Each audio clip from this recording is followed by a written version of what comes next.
आज हम पढ़ेंगे इस वीडियो में type 1 insulin dependent insulin type 1 diabetes mellitus, insulin dependent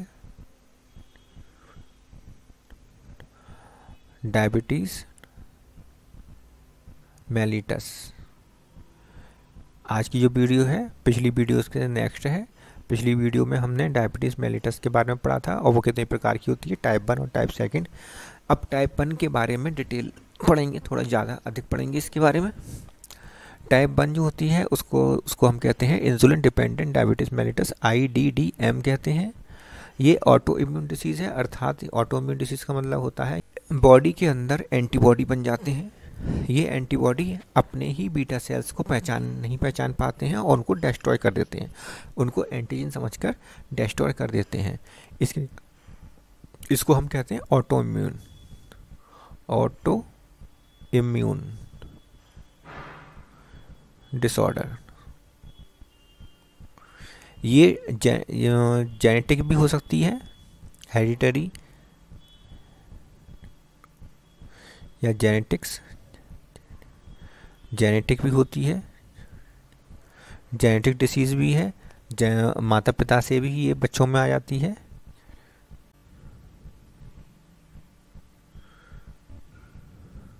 beta cells की डिस्ट्रॉय होने के कारण इसमें इंसुलिन नहीं बनता है। ऑटोइम्यून डिसीज है, बीटा एंटीबॉडी बनते हैं, बीटा सेल को डिस्ट्रॉय कर देते हैं। Antibody destroy to beta cells और पेंक्रियाज के बीटा सेल्स को डिस्ट्रॉय कर देते हैं। इस कारण क्या होता है, इसमें इंसुलिन नहीं बनता, इनमें इंसुलिन नहीं बनता है। इंसुलिन नहीं बनने के कारण इसमें क्या है कि ग्लूकोज लेवल बढ़ जाता है, हाइपरग्लाइसीमिया कंडीशन आ जाती है। क्या हो जाता है, इसमें इंक्रीज हो जाता है blood glucose level.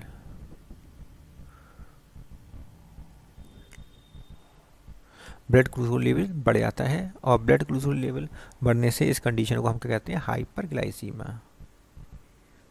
Hyperglycaemia condition कहते हैं। 40 ईयर से कम उम्र के बच्चों में, कम उम्र के लोगों में देखी गई है। तो कहते हैं less than 40 years old person में ये होती है, लेकिन इसमें भी ये मोस्टली बच्चों में देखी गई है, बच्चों में अधिकतर डायग्नोस की गई है। तो मोस्टली डायग्नोज्ड इन चिल्ड्रन में देखी गई है। अधिकतर 5 से 10% पेशेंट इसके हमें मिल जाते हैं, केस इसके हमें टाइप मिल जाते हैं। डायबिटीज़ टाइप 1 डायबिटीज़ के 5 से 10% केसेस हमें मिलते हैं और इसे हम क्योर नहीं कर सकते, कैन नॉट बी क्योर, ये क्योर नहीं की जा सकती है। इसके लिए इंसुलिन के इंजेक्शन लेने पड़ते हैं। इंसुलिन के इंजेक्शन लेने होते हैं तभी इसको हम कंट्रोल कर सकते हैं, क्योंकि इंसुलिन तो बॉडी में बन ही नहीं रहा है, तो इसलिए इंसुलिन के इंजेक्शन लेने होते हैं। इंसुलिन के इंजेक्शन अगर नहीं लें तो हम इसे क्योर नहीं कर सकते, इसे कंट्रोल में नहीं ला सकते। ये बच्चों में अधिकतर होती है, मोस्टली ये चिल्ड्रन में डायग्नोस की गई है, इसलिए इसे हम क्या कह सकते हैं, इसलिए इसे हम जुवेनाइल डायबिटीज़ भी कह सकते हैं। तो दूसरा नाम इसका हो जाता है जुवेनाइल डायबिटीज़।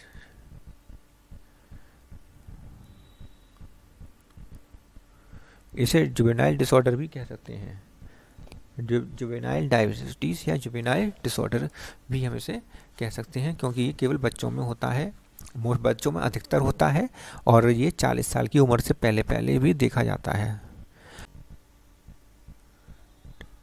टाइप 2 जो है उसे हम कहते हैं NIDDM, नॉन इंसुलिन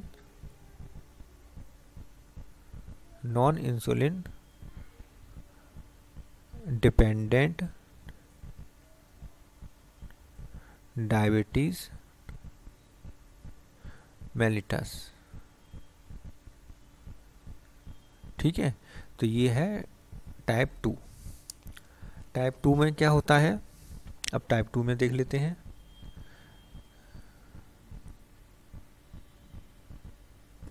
टाइप 2 में क्या होता है कि इसका जो नाम है इस non insulin dependent diabetes mellitus इसलिए है क्योंकि ये इंसुलिन पर डिपेंडेंट नहीं है, इंसुलिन से इसे कोई लेना देना नहीं है, इंसुलिन पर डिपेंडेंट नहीं होती है। इसका दूसरा नाम जो है वो मैच्योरिटी। ये बड़े लोगों में 40 साल से उम्र से अधिक वाले लोगों में पर्सन में देखी गई है। अच्छा, मैच्योरिटी जब आ जाती है 40 साल से अधिक तब ये देखी गई है। ऑनसेट डायबिटीज, एमओडी, इसे एमओडी शॉर्ट में कहते हैं, मैच्योरिटी ऑनसेट डायबिटीज है इसका दूसरा नाम। ठीक है,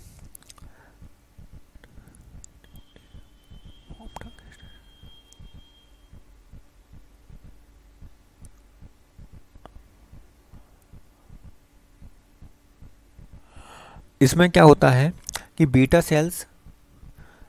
सेल इंसुलिन बनाती हैं। Insulin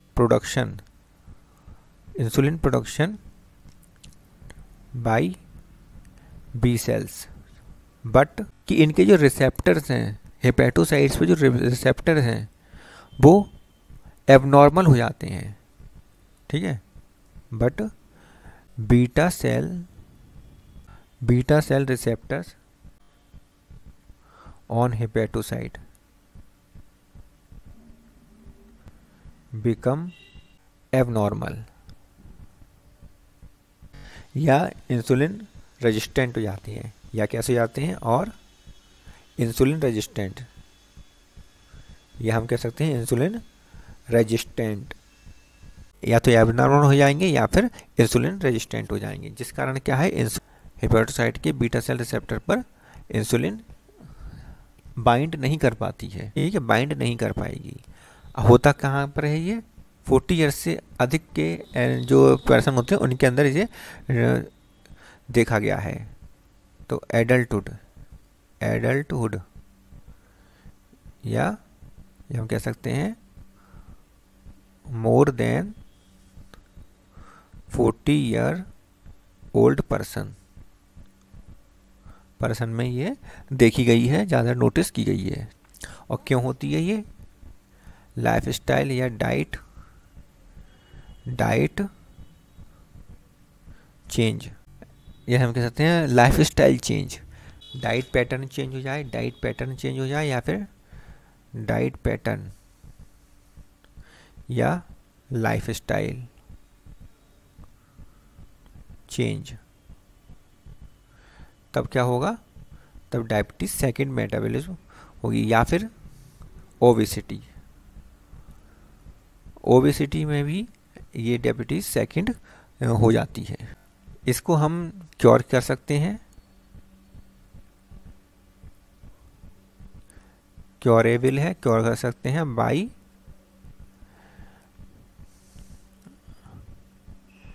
lifestyle change. लाइफस्टाइल को बदलकर हम इसे क्योर किया जा सकता है। ठीक है, या कंट्रोल इसका क्योर किया जाता है, या कंट्रोल इसको ओवर किया जा सकता है। ये एक कैसा है, एक्वायर्ड डिसऑर्डर है, जन्म से नहीं होता है बल्कि ये एक्वायर्ड डिसऑर्डर है, जो लाइफस्टाइल चेंज होने की वजह से हम इसे एक्वायर्ड कर लेते हैं। लाइफस्टाइल चेंज होने की वजह से इसे एक्वायर्ड किया जाता है, इसलिए ये एक्वायर्ड डिसऑर्डर कहा जाता है। इसके लिए इसका जो ट्रीटमेंट है, ट्रीटमेंट के लिए हमें क्या करना होता है, ओरल ग्लाइसीमिक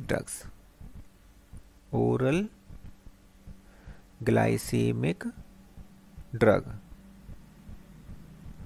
जैसे मेटफॉर्मिन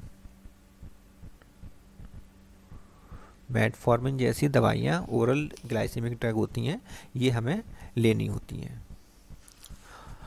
और टाइप 1 में हमें इंसुलिन के इंजेक्शन लेने होते हैं। उसमें इंसुलिन डिपेंडेंट है, इसलिए इंसुलिन के इंजेक्शन लेने होते हैं। ये इंसुलिन डिपेंडेंट नहीं है, इसलिए इसे glycaemic oral glycaemic drugs metformin जैसी दवाइयाँ लेनी होती हैं।